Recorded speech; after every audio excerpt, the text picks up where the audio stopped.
Hey guys, NoZoupForYou here, and I'm going to try and keep this preview short and sweet because you all are very well aware that CVs are not my forte. I am not an aircraft carrier player. I really actually am abysmal at them. But you're probably thinking, why do I want to watch a preview from a guy who sucks at aircraft carriers? And the answer to that is, it's always good to get the opinion of someone else that is not that great at aircraft carriers. And here's why. I've said before, the best way to determine if a ship is overpowered is to put it in the hands of an absolute novice. If they can perform well in it, then the ship is more than likely overpowered. With the Kaga, I got a chance to play it, and I felt very comfortable in it. While I didn't do exceptional in it, I was good enough that I could hold my own. So, that's one aircraft carrier that, by all means, I should have absolutely sucked in, and I didn't suck. So that brings us to the Enterprise, the Big E, most battle stars in World War II, a ship that everybody has been waiting for a very long time. It has finally made it into the client. People are testing it. I'm testing it. It's made its way into my absolute green CV hands. So, what do I think of this aircraft carrier? How did I do in it? Well, I'm going to be flat out honest. I didn't do that great. Now, does that mean the aircraft carrier isn't great? Absolutely not. But the point is, in my opinion, if you are a beginner out there in CVs, or even, you know, an average CV player, you might have problems with the Enterprise. And there's some reasons for that. The Enterprise is kind of nice because it gives you a 2-2-2 setup. You get 2 fighter squadrons, you get 2 bomber squadrons, and you get 2 torpedo bomber squadrons. It's important to know with these bombers that they only drop 500-pound bombs. Torpedo bombers drop the torpedoes in kind of a staggered formation, so you've got some perks there. That, if you know how to capitalize off of, is going to do very well for you if you are an experienced aircraft carrier player. Now, what are the problems with the Enterprise? The Enterprise is absolutely killed by matchmaking. The Kaga at Tier 7 gets placed into some very favorable matchmaking.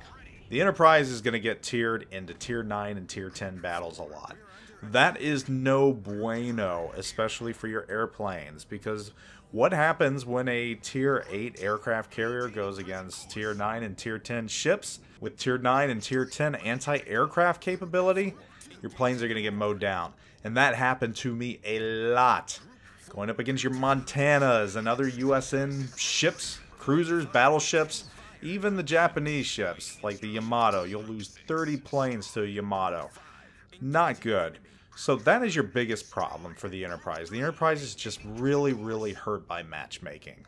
Aside from that, if you get a comfortable Tier 8 battle in the Enterprise, you can do very well in it. Its fighters are very good. I downed a lot of the airplanes with its fighters. So it's important to keep in mind, though, that the capabilities of the Enterprise are going to be accentuated when you're able to put on a 15, 16, 17, 18 point captain. If you don't have one of those, if you've got a stock captain on there that's under 10 points, you're really not going to be able to play the Enterprise to the best of its abilities. That's my final look on the Enterprise. Pros, you've got 6 squadrons, it's multi-rolled, you've got your 2 torpedo bombers, your 2 bombers, and your 2 fighters. That gives a very multifaceted CV. If you know how to capitalize on it, that is. Now, the cons again, matchmaking is going to drag you under the keel. Another thing that really hurts the Enterprise is the fact that its torpedoes are very slow. Against Tier 7 battleships like a Colorado, you'll do fine enough, because the Colorado is very slow.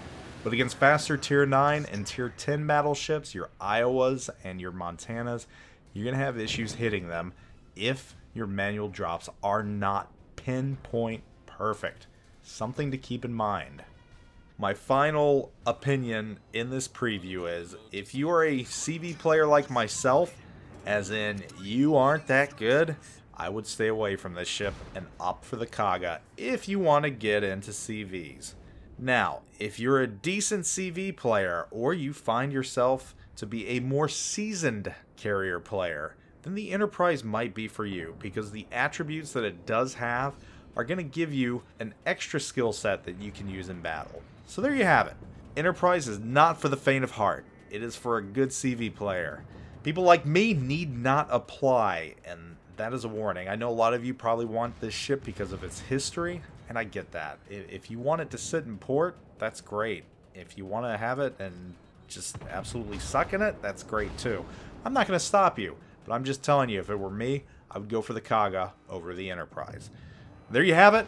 I hope you enjoyed this review. Stay tuned for more. We've got a ton of ships coming out right now. An absolute plethora. So I will give you those as I get them. Anyhow, Zoop out.